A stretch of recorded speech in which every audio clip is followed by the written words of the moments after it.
all seeking happiness, aren't we? We all get it from quick fixes in one way or another. Happiness ultimately is just a selection of chemicals like serotonin and others which are swirling around in our brain. But what triggers them is the point. And what is it that makes us happy? And that's the saddest thing of anything. It's for someone to get to retirement age and look back at their life and go, I wish I'd done something else.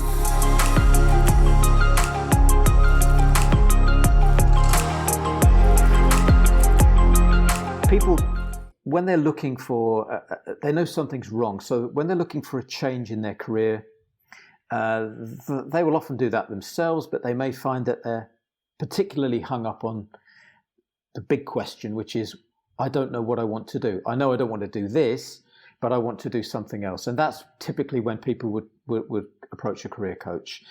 So how do I assess them? That's an interesting point, because normally I have a good half hour or so meeting before we do anything formal, both for them to get to know me and for me to persuade them that I may have something that can help them, and for me to get to know them, because it's an important situation. You get into a kind of a relationship in that you have to be honest and open with each other, and you have to trust each other, and you have to know that whatever you talk about is discreet, because fundamentally, often what in coaching they say the presenting problem is not the problem.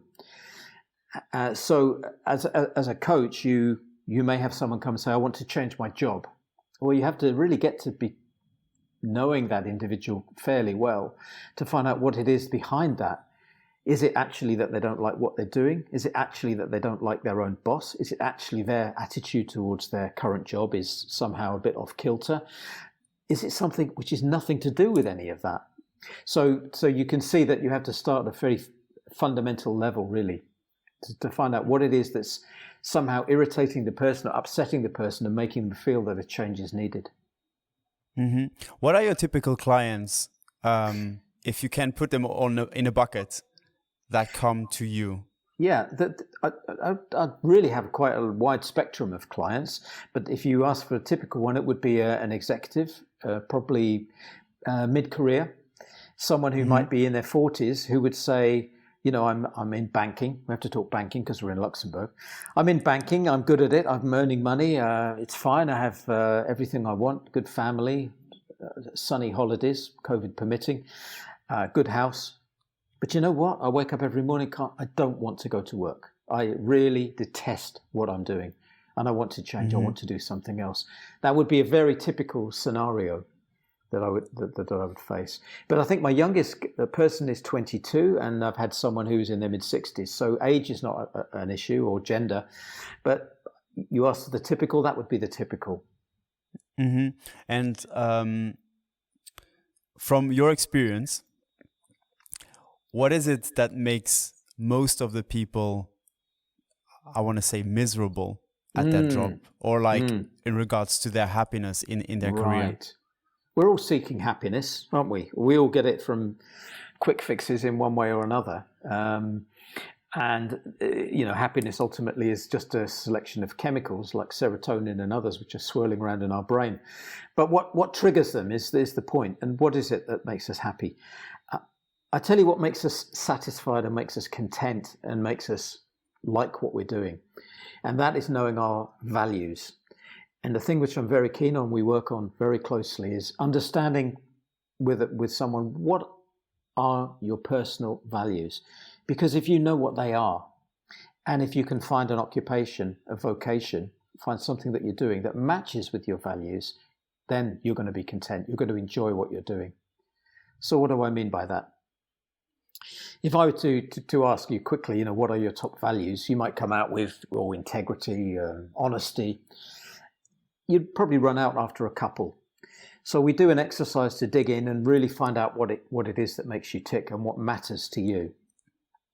So let's say you come out with your values, which are that you don't believe in corporate big business. You believe in ethical treatment of animals. You're a vegan.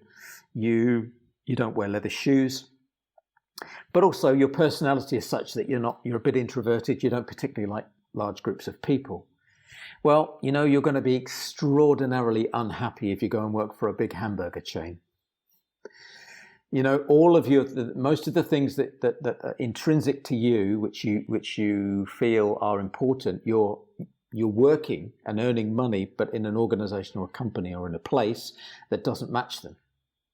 Mm-hmm. So that's the core of it. If you can find what your personal values are, and you can find an organization or a vocation which matches, not all of them necessarily, but certainly the vast majority of your core values, then that leads to happiness. In regards to assessment and just what you just said in terms of values, do you have can people self-assess themselves? Well, you can. Or I don't know or whether how important is it to have a coach as well? Well, I would probably argue it's very important, because it would be silly for me to say otherwise. No, exactly. Do it yourself. You don't need me. But I would, just as an analogy, is if you were, when you were at college or at university, or indeed when you were ever preparing anything which was important, and you prepared it and you wrote it and you checked it and you checked it again, and then you gave it to somebody else to have a look at, and they said, well, this sentence doesn't make sense, or you've spelt this incorrectly, or this isn't right. The power of having someone else actually look at your scenario, your situation, be a mirror for you, and ask you very quite challenging questions, that you can't beat that really does get to the heart of it. So values is key. I also start with personality. So I normally run a personality test with people, mm-hmm. because again, it's another key factor. You wonder why you're unhappy with all these people around you and having to attend all these meetings, when you're an introvert who gets his energy or her energy from actually a bit of quietness. So you need to know a little bit more about your personality. That helps certainly as well. Mm-hmm. Before you talked about the attitude towards your job. Mm. How do you? What do you mean by that? And first also, how can people change their attitude towards their job? You know when you're not happy, when you go to bed thinking, I've got to go to work tomorrow, typically on a Sunday night, or when you wake up in the morning thinking, oh, I have to go to work today, I've got all these things to do. So you know when you're not feeling good about something, that's for sure. And it's not a simple case of, let's click my fingers and I'm going to be all happy and it's going to be great. I'm going to run into the office and kiss everybody and it's be fantastic. Not going to happen.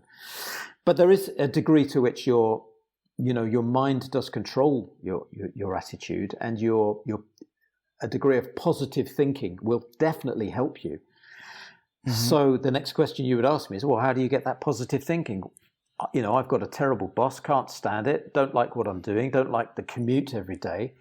So what's positive about that? Well, the short answer is that's what we'd have to break down. We'd have to find out what it is that gives you that positive energy, what it is that makes you feel good. Because nothing is all bad, for sure. And one of the classic tips is, when you're unhappy at work, is, well, surround yourself with positive people. Mm-hmm. Where you can, find your allies, find the people that think like you, that act like you, that are like you. Be around those people, not the people that will bring you down, the people that are difficult to deal with, the bullies and so on. One of the things about the workplace, which is quite a shocker, but it's true, is that when you were at school, when you were running around in the playground, well, in that playground you had the sporty kids, you had the funny kids, you had the popular kids, you had the shy kids, you had the bullies. And as a youngster, you find a way to navigate that. You knew what to do instinctively. Guess what? The world of work is just another playground with people wearing long trousers and adult clothes. And they're still there. They put on a brave face, but a lot of these people are still the same kids that they were. So you have to navigate the world of work as well. You have to know how to handle the oppressive types, the bullying types, and also mix with the happy types, the ones that give you energy. So negotiating that and finding your way around that's very important.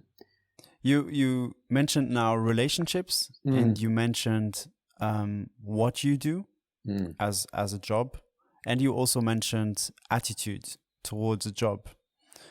are there any more like broad, big factors that contribute to your happiness at work?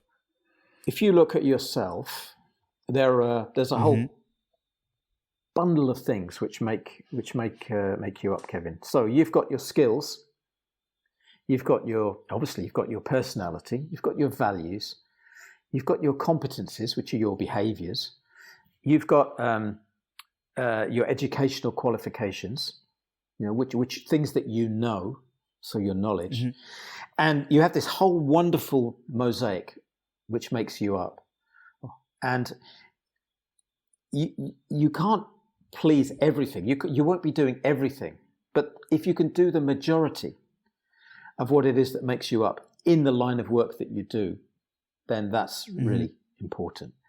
We know that it's, you may be a woodworker. You may have actual skills and crafts. You may find that actually woodworking is something that gives you great energy and joy. Could you make a career out of that? Possibly. Pragmatically, you may say, well, I could, but I'm not going to make enough money to keep my family going and my mortgage being paid. So there may have to be compromises along the way. But finding what it is that matches the majority of what you have, that makes you up as a person and makes you who you are, and doing that is what is really what it's all about. And getting someone to tease those things out of you. Because you can forget that. You can forget that when you were younger, you had certain things that you absolutely loved to do, and you've given them up now. Well, maybe going back to them could be something wonderful, even if it's outside of work. Rekindling a hobby, for example, can be extremely beneficial, particularly in these times of lockdown. That's been amazing for some people. Picking up that dusty guitar that was in the corner, starting up that idea you had for running podcasts or whatever it was. Exactly. It's like reconnecting with your childish adventures in a sense as well. And essentially it's following a certain passion, either for work or like for money or for no money. How do you stand on this nowadays opinion that you need to follow your passion? Yeah, that's a great one. It's very contentious. I think a few years ago that was it. That was the secret to coaching. I'm going to help you follow your passion. Well, my passion is to be the captain of the England football team. But sadly, my ability to do that, although looking at the standard of them, possibly I do have a chance. But seriously, I mean, that's just not pragmatic. It's not going to happen. So you have to tailor and temper passion with what I would say is fulfillment. What will give me maximum fulfillment in my life? And I think when you can do that, then you're talking. Then you're really flying.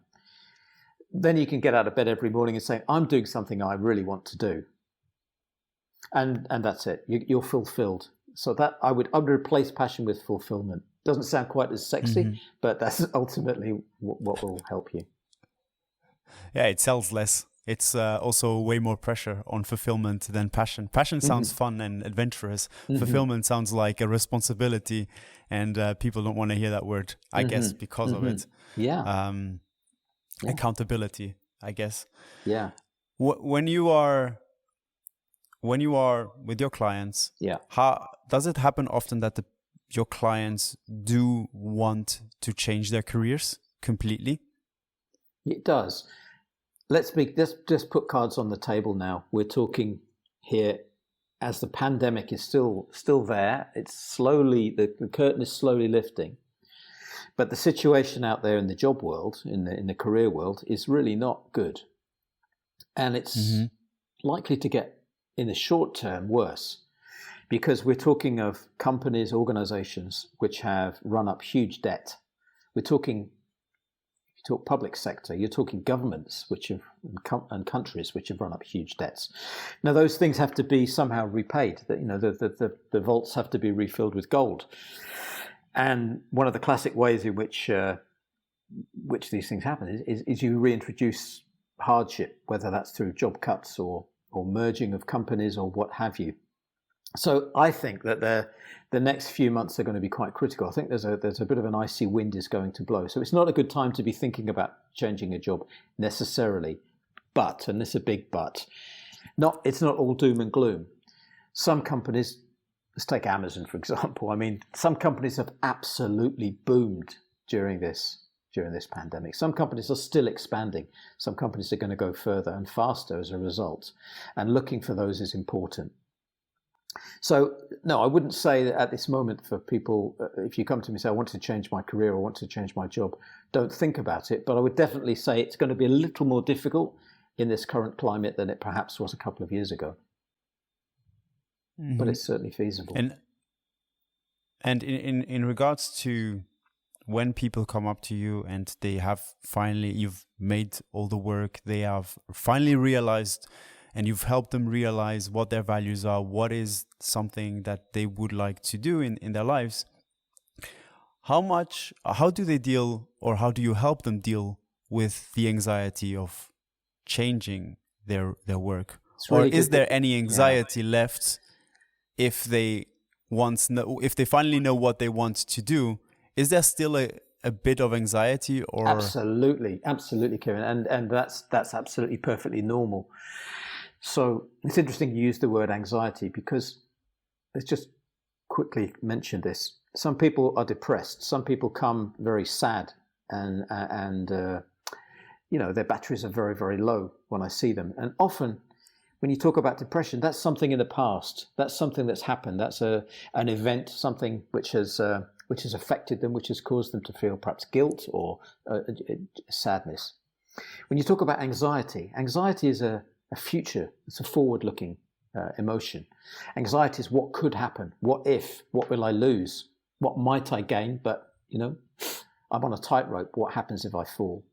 So if you're looking at the past, you're looking at the future, the only safe place, unless you're being attacked right at this very moment by a tiger, the only safe place is now. The only safe place is this moment. So working with people, what we try to do together, working, or they call it coactively, but working together, is to work at now. What can you do now? What planning can you do? What matters to you now? What's important for you now? So if I can jump into another analogy, sure. One I use is the frog trying to jump across the pond. And if you're on a lily pad and you want to get to another lily pad over the other side, then the easiest thing for you to go in a straight line, hopping on lily pads. The worst thing you can do as a frog, not that I intimately know frogs, but I'm assuming, is to go into the water and then swim and then hop out, somehow swim out, jump out onto another lily pad. So what I would say is it's easier to jump from one job to another job.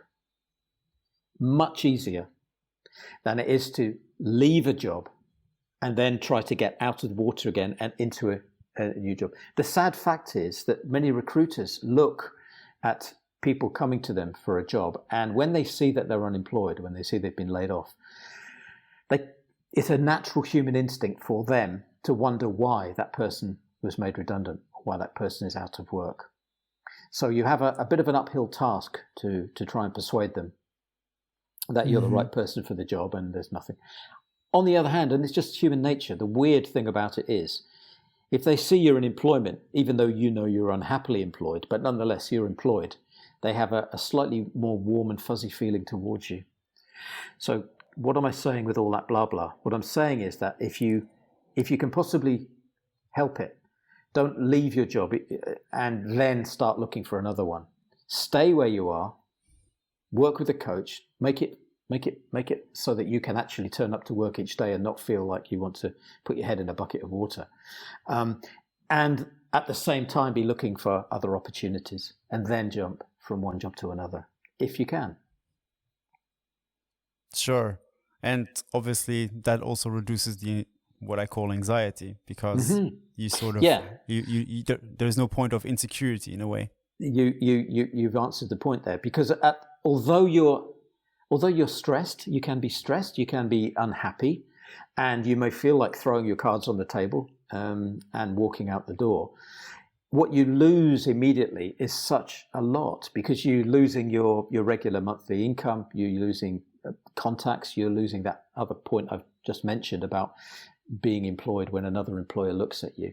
So that will help to lessen the anxiety. Having said all that, for goodness sake, there are many many people that I deal with, they've had absolutely no choice to stay where they are because the employer has basically come along, knocked at the door and said, thank you so much for your services, but unfortunately we have to let you go. And that's incredibly hard to deal with. I mean, that is really hard, particularly if you've been working for a company for many, many years.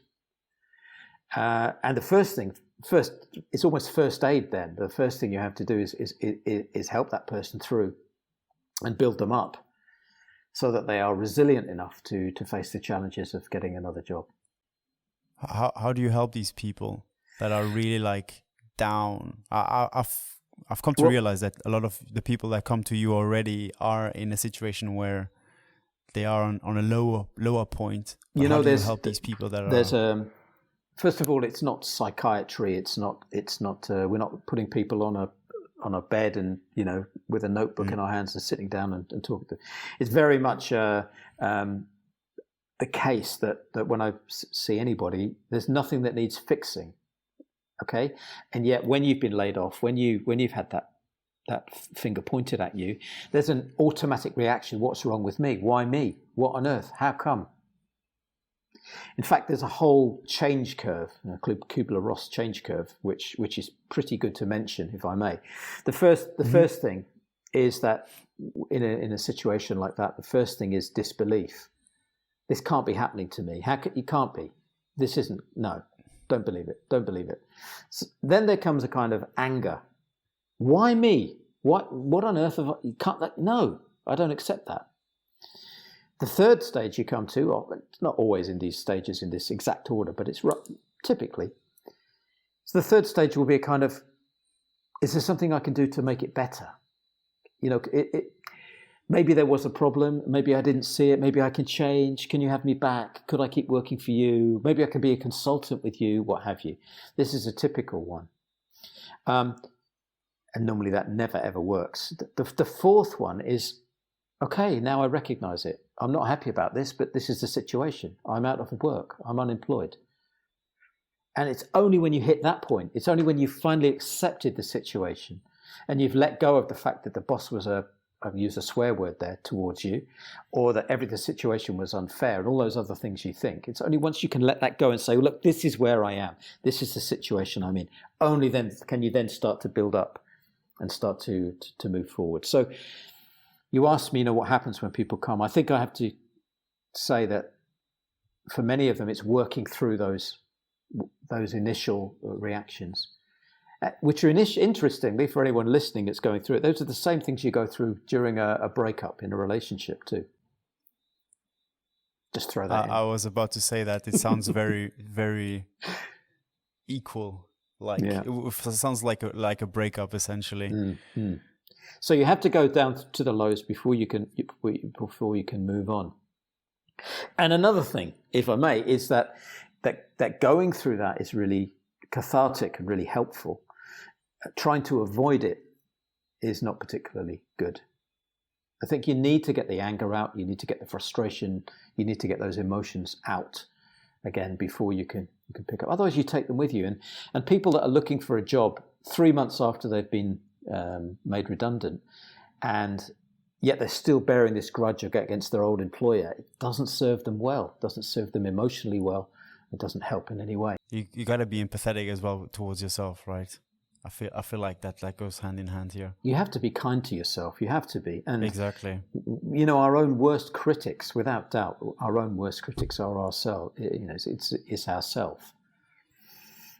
Which is also how do you separate yourself? I know that a lot of people nowadays, and at least from what I hear also on the podcasts, is that a lot of the people take their work as their personality. So part of their personality.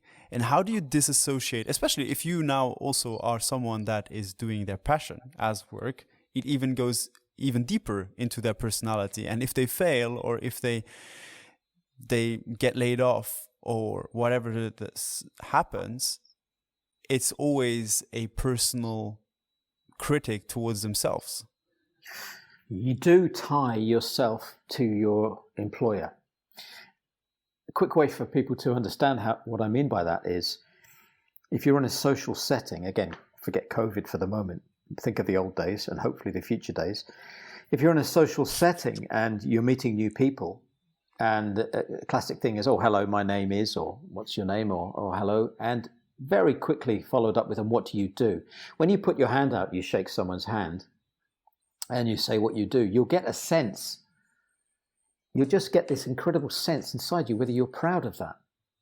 So for me, I have to say that when I worked for the Ministry of Defence, then I worked for NATO, and when I would put my hand out and shake people's hand, and I'd say I work for NATO, I was very proud of that. It was something I was happy about. So if you get that sense when you talk about what you do, you're on the right track. How do you deal with people, or how can people forget about this association with their job and see the person,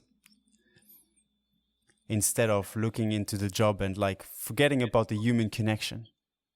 Does that make sense?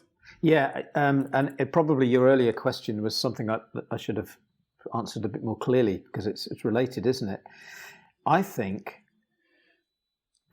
that many of us, when we put a suit on, or whatever our work attire is, that we do somehow go into an acting role. We do become something different. And for some people, that's fun. For some people, that's great. I'm now an executive, I'm a top boss, and now I can treat people this way. For others, it's extremely painful because it just isn't them, and they're not being themselves. They're naturally funny, they're naturally lighthearted, they're naturally quite, good to be around, but they think they have to adopt a different role when they're at work, either because of what that company does, what that organization is like, or simply because of their position within that organization. So they feel that at this position, this is how I'm supposed to act. The more confident and the more successful, I would argue, managers and leaders are those that actually bring a great deal of their personality, a great deal of themselves into the workplace. What you see is what you get, no fake. Authenticity. You've reminded me of a situation. I remember looking out of an office window. I was working in the UK at the time, and I remember we had a particularly grumpy wing commander, Royal Air Force guy, who was constantly shouting at people and getting things done, and everybody was a bit intimidated by him. Now, one of the things that struck me was when I saw him one lunchtime out with his dog, and his dog had run off, and he was shouting at his dog to come back. The dog wasn't paying a blind bit of attention to him. He was still running around sniffing leaves and what have you. Absolutely no control whatsoever. Now, the dog worked out that this guy was all mouth and no trousers, as the saying goes. There was nothing behind it. Yet the people that he was working with in the office were intimidated by him. They were intimidated by him because he had a certain rank and a certain position and a certain status, and he used that in a very unfortunate way. So again, in answer to your question, yes, people do. They are different sometimes when they're at work from what they are at home. I'm not saying that we should all act like an episode of The Office, whereby we're having fun and larking around all day. No, but we should bring our personality in, and people should know if you have integrity, honesty, trustworthiness, if you're presentable, if you're funny, if you're whatever you are at home, take that to work to the extent that you can. Be yourself, and you'll be happier. Because if you're playing a role too much during the day, no, you go home exhausted. I love that answer. Authenticity is. I love that answer. Just plain simple. Okay. I love that answer. In regards to leadership, because that's a very known topic and also very popular topic nowadays, but also very interesting topic, because I feel like the topic of leadership is or has been changing over the last couple of years, but I obviously don't have that much experience. So what are the attributes, or what does it take to be a good leader, and how do you treat your employees as a good leader? What is your opinion in regards to that? So my opinion is, tell me now where there's a good leader.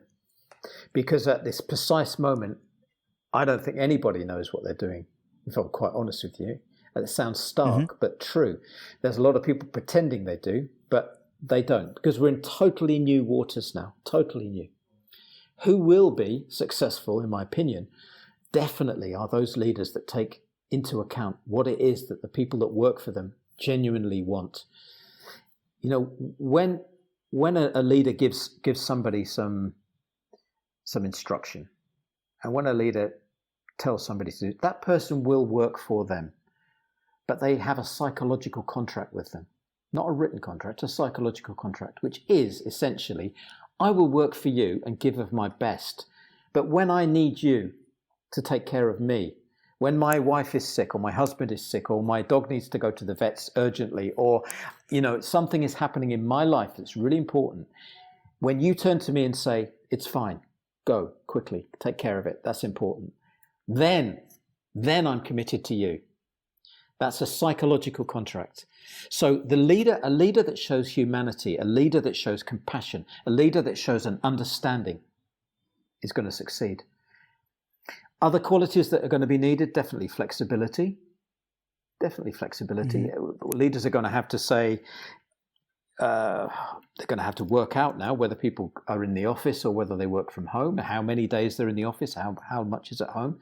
They're going to have to work out how much training is given. They're going to have to work out how much travel is given now for business. Lots of stuff leaders are going to have to fathom out.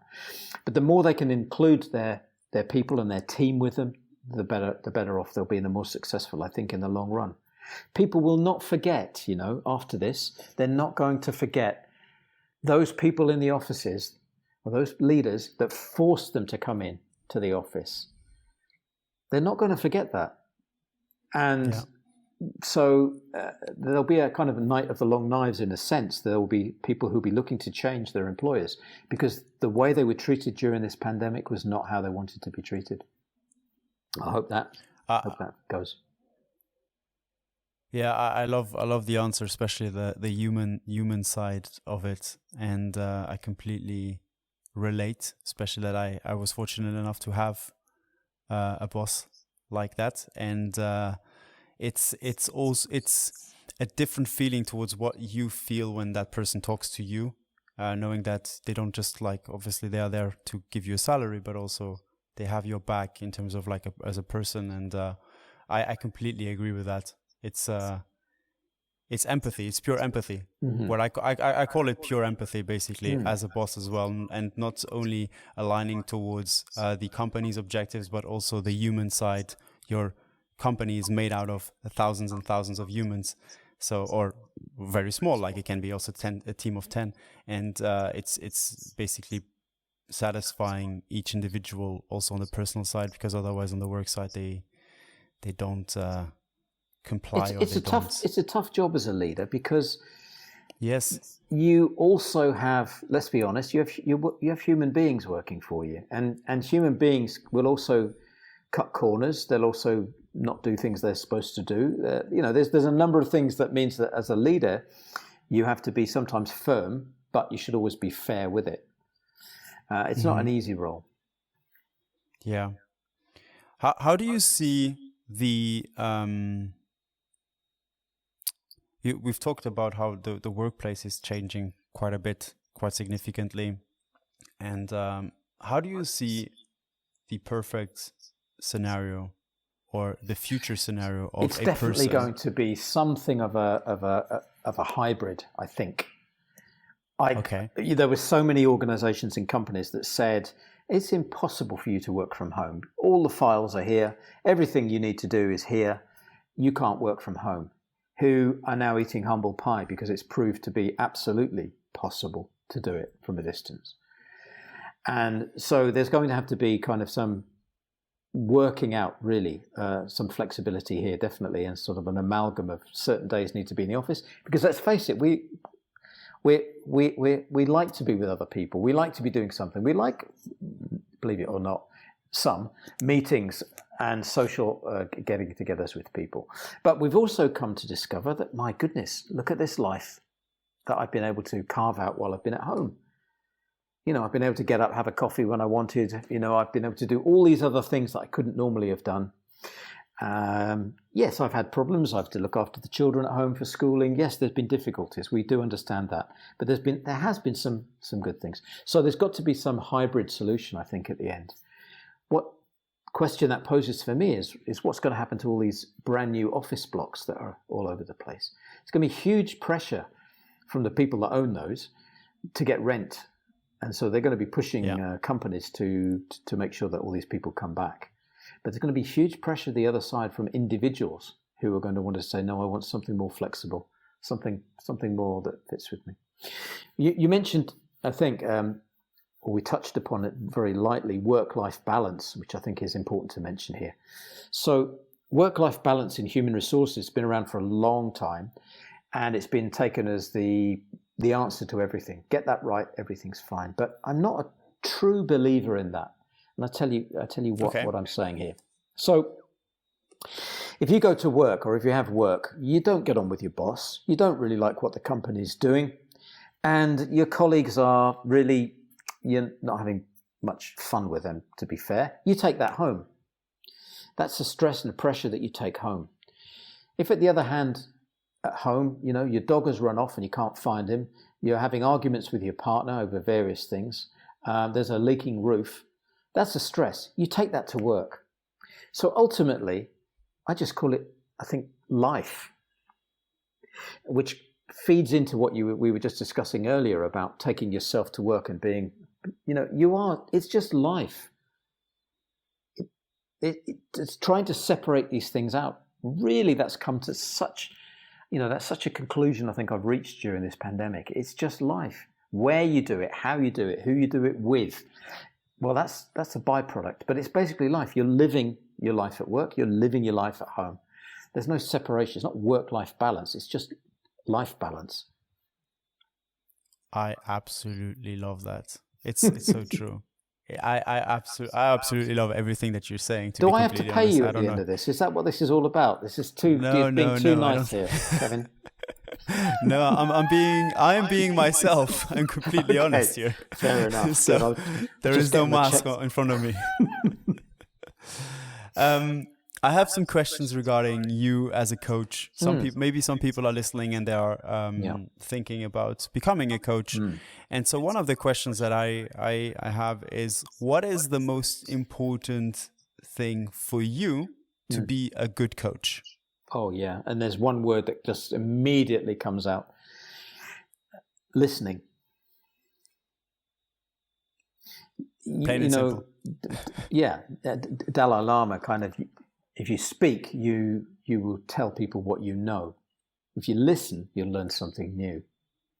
And as a coach, it's hugely important for you to actually listen. And that means listening not just at a very superficial level, but listening deeply, watching the person's facial features, the words that they use, how they are looking. Are they stressed in the body language? Really listening at a very deep level. And that's something that's hard to do if you've come from really almost anywhere. If you come from human resources, you'd say, well, they know how to do that. No, they don't. HR people are fixing problems all the time, telling people how to do something.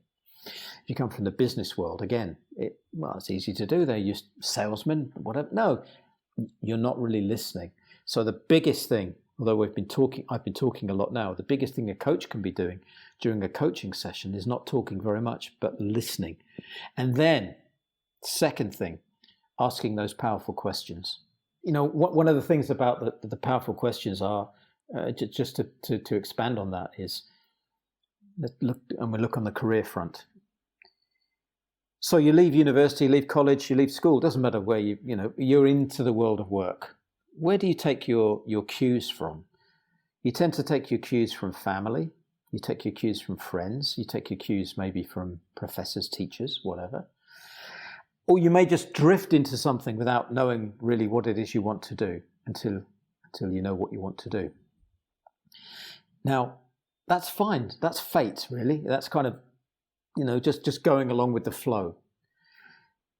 The tricky thing is to know at some point when you want to say, okay, instead of listening to others and what other people think would be good for me and what other people think I should do, it's time for me to really evaluate and for me to know, Not what I should do, but what I will do, what I want to do. You know, how many footballers are there who are earning huge amounts of money and are praised throughout the land, whose parents have probably said to them, you know, you're not going to make any money in football. That's not going. You want to do a proper job. Same with musicians. Can't think of the names of them, but there are definitely musicians around. Again, have been told, no, that's not for you. That's not what you should be doing. You get a job as an accountant. And there are probably also people that would like to work in finance or would like to work in, who've been told the other way. You need to be a doctor. You need to do this. That's the saddest thing of anything. It's for someone to get to retirement age and look back at their life and go, you know, I wish I'd done something else. So get a career coach, kick you in the backside and help you.